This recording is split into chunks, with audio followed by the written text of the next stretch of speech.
A used Piper Cherokee sells in Georgia. The sale price was $52,000. The buyer had been saving for 3 years. He declined the comprehensive pre-purchase inspection to save $2,000. The logbooks looked clean. The seller seemed straight. 18 months after closing, the engine hit its 12-year calendar time between overhauls. The overhaul quote came back at $41,000. That was the cheap part. The hangar he had been waitlisted for finally opened at a rate 40% higher than what was posted when he signed up. This video is about the financial structure behind that moment and why a version of it finds pilots from Florida to Oregon every single season. The ownership trap is not one mistake. It is a layered system with 5 moving parts, and every part is built to collect before you ever leave the pattern. Who actually gets rich in general aviation? And is it ever the person whose name is on the title?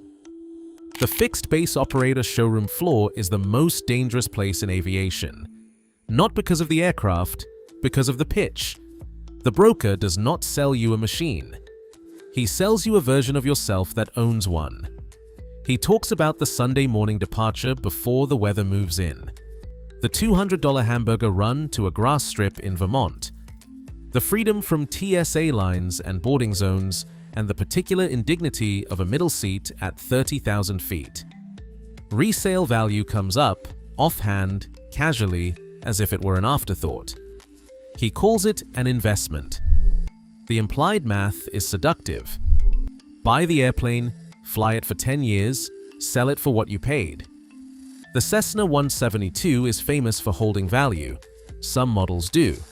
What the resale chart never shows is the cost of holding that value. The annuals, the overhauls, the hangar escalations that kept the aircraft airworthy enough to sell. The brochure lists the hourly operating cost. The number is small. It is designed to be small. It represents the manufacturer's assumptions about utilization, maintenance intervals, and parts pricing in a world that has never matched the brochure. What the brochure does not list is the overhaul reserve.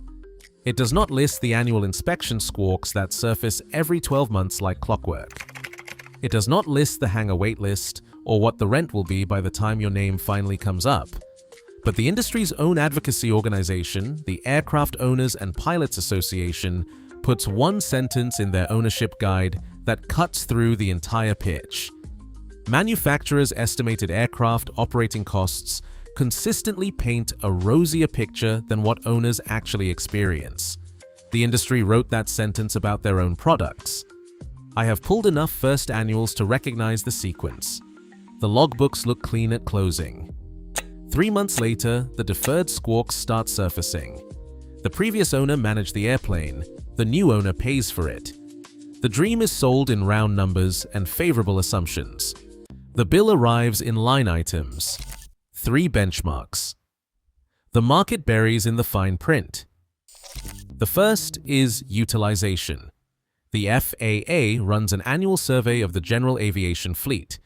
Their 2022 data, the most recent comprehensive set, shows that single-engine piston aircraft with 4 or more seats flew an average of 114 hours per year.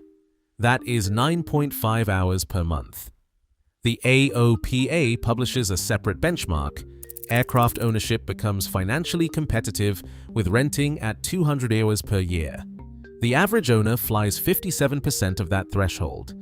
Every fixed cost, insurance, hangar, annual inspection, is divided by fewer flying hours, which drives the real cost per flight far beyond what the showroom calculator showed.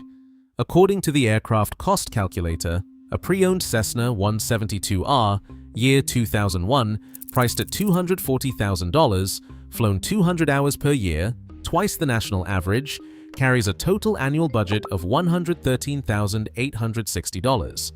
That is $84,080 in fixed costs alone before fuel enters the equation.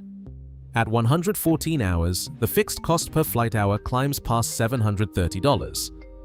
Add fuel at $7.20 a gallon for a plane burning 8 gallons an hour, and the total cost per hour approaches $790. The showroom calculator assumed 200 hours. The FAA's own data says you will fly 114 hours. That gap is where the math turns against you. The second benchmark is the 10% rule. The industry consensus is confirmed by AOPA, broker cost guides, and every serious ownership calculator. Annual operating costs run 10 to 15% of an aircraft's purchase price, and that covers insurance, hangar, fuel, maintenance, and inspections. On a $160,000 aircraft, that is $16,000 to $24,000 per year, before financing, before anything breaks. The third benchmark is the calendar. Lycoming, the manufacturer that powers the majority of the General Aviation piston fleet, sets a time between overhaul recommendation in Service Instruction 1009, 2,000 flight hours or 12 calendar years, whichever comes first. The owner flying 114 hours per year would take 17.5 years to reach the hour limit. The calendar. Fires at 12. Lycoming documents. What happens to engines that sit idle? Moisture accumulates in the crankcase, and the cam lobes suspended above the oil sump, away from the splash, corrode between flights. The owner who parks the aircraft to save fuel comes back to an engine already working against him. The calendar does not pause for budget decisions. A Lycoming 4-cylinder field overhaul runs $30,000 to $55,000 all in. Factory options reach $58,000 to $64,000. A factory new engine, the zero-time certificate that resets the clock, is $105,000. Those figures are from 2025. They were lower 2 years ago. The numbers are only part of it. There is a network of incentive structures surrounding every aircraft purchase that most buyers walk into without a map. Start at the closing table. Aircraft broker commissions on small piston aircraft run 5 to 10% of the sale price. One nationally published brokerage schedule charges 10% on any aircraft under $300,000. On a $160,000 Cessna, that is $16,000 paid by the seller. The buyer's broker collects half, and that broker is structurally compensated to close the transaction, not to challenge the engine calendar or flag what 3 annuals deferred. The pre-purchase inspection follows the same logic. A thorough single-engine pre-buy runs $4,000 to $8,000. Most buyers choose the quick version, 2 hours, a compression check, a look at the logs. The savings feel real at signing. AOPA documents the result. The first annual after purchase surfaces what the pre-buy missed. Deferred squawks from previous inspections that were noted in the logs and never fixed. Corrosion behind inspection panels. A brake system that needs rebuilding. An ELT battery out of certification. The discrepancy list from a thorough annual on a 20-year-old airframe that has been moving from owner to owner is not a surprise to the mechanic writing it. It is a surprise to the owner receiving it. A 1972 Piper Arrow purchased for $75,000 came with a first annual bill of $47,000 because 17 years of inspections had been, as the maintenance record described it, mainly pencil whipped. Signed, not fixed. The hangar market operates on a different logic, and it reaches the same destination. The AOPA Airport Support Network surveyed the General Aviation Airport system. 71% of general aviation airports are experiencing a critical hangar shortage. At some facilities, waitlists exceed 70 pilots. Rents have climbed 20% in some regions since 2020, and hangar construction costs have more than doubled over the last 2 decades. The market charges what it charges because there is no competition. You store the aircraft 40 miles from home, or you pay the new rate. The parts supply operates by the same structure. A Lycoming cylinder ordered from the manufacturer lists for $2,069. The FAA approved PMA alternative, identical specification, same certification, same engine application, costs $1,155. The difference is $914 per cylinder on an engine with 4 cylinders. Most shops default to OEM parts without discussion. Most owners do not know to ask. The parts catalog is not designed to start that conversation. FAR. Part 91.409 closes the final exit. Every general aviation aircraft requires a comprehensive annual inspection by a licensed A and P mechanic with an inspection authorization every 12 calendar months, no exceptions, no deferrals.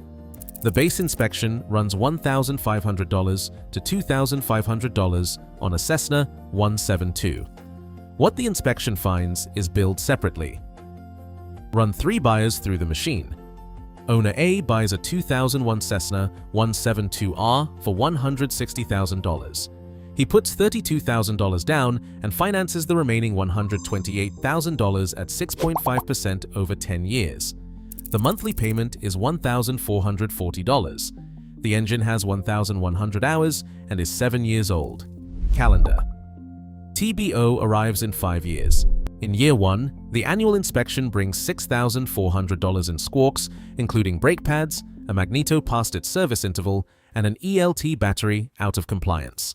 Totals for the first 12 months: insurance $2,200, hangar $4,800, fuel at $7.20 per gallon for 114 hours, at 8 gallons per hour is $6,566, annual with repairs $8,200.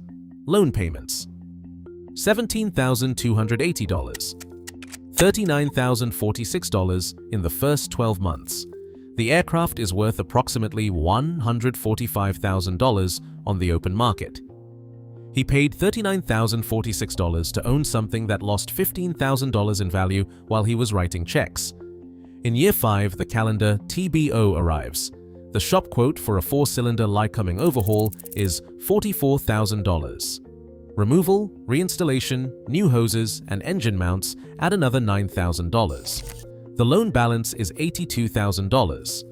The aircraft has declined to between $125,000 and $135,000 in resale value. The equity was never accumulating. It was being consumed the whole time. Owners who fly regularly can blunt this. Owners who fly 114 hours a year cannot. The math at average utilization does not bend. Owner B paid cash. It was a 1979 Piper Cherokee 180 for $48,000. No loan, no monthly payment. He spent $1,500 on a quick pre-purchase inspection. The mechanic noted the engine was at 1,600 hours and 14 years old. The buyer heard 1,600 hours and calculated 400 hours of runway remaining. He had 2 years of calendar. The first annual surfaced $11,000 in deferred maintenance. Corrosion in the wing root inspection panels. A brake master cylinder was weeping fluid. Both magnetos were past their overhaul interval. Previous owners had been signing annuals and deferring work for years. The title transferred. So did the bill. Year 2, calendar TBO. The overhaul bill was $38,000 plus $9,000 in removal and reinstallation. Cash out was $48,000 for the purchase, $11,000 for the first annual, $47,000 for the engine, and 2 years of operating costs totaling approximately $22,000. $128,000 spent on an airframe, the market values at $42,000. The comprehensive pre-purchase inspection he skipped to save $2,000 would have shown him the calendar. Exactly. Owner C bought quality. He believed that resolved it. A 2010 Beechcraft Bonanza. A36. $375,000 in cash, factory paint, glass panel, low total time, no compromises, insurance on a complex retractable with a $375,000 hull, $9,800 per year. The home airport hangar waitlist is 2 years long. He stores the aircraft 40 miles from home at $800 per month, $9,600 per year for the privilege of owning something he cannot conveniently reach. Year 4. Runway debris during landing rollout caused a prop strike. The FAA requires a mandatory engine teardown inspection after any propeller strike event, regardless of how minor the visible damage appears. The prop overhaul runs $28,000. The teardown finds internal damage. Engine work adds $18,000 more, $46,000. One afternoon. Equity erased by a calendar the logbook never shows. That was the financed buyer's end. The cash buyer burned through 3 times the airplane's market value on deferred maintenance and a time between overhauls that he never saw coming. For the premium buyer, one afternoon and a piece of gravel closed the gap. The system found all 3 of them. Across all 3 scenarios, the same pattern holds. Every gear in the machine turns the way it was designed to turn. The broker's incentive is to close. The time between overhauls calendar runs regardless of how little you fly. The hangar market prices what it can because the shortage is real. The annual inspection mandate is federal law. The AOPA says it plainly in their own publication. The list of costs is longer than most buyers anticipate, and it grows every year. The mechanic sees it from the bench. He sees the owner who bought the dream and deferred the first squawk. He sees the Bonanza on jack stands in April. $80,000 does not arrive in one envelope. It arrives in installments across annual inspections, overhauls, hangar escalations, and one afternoon with runway debris. The map was never drawn for the buyer. Now you have it. Did your A&P mechanic walk you through any of this before you bought? Tell me in the comments.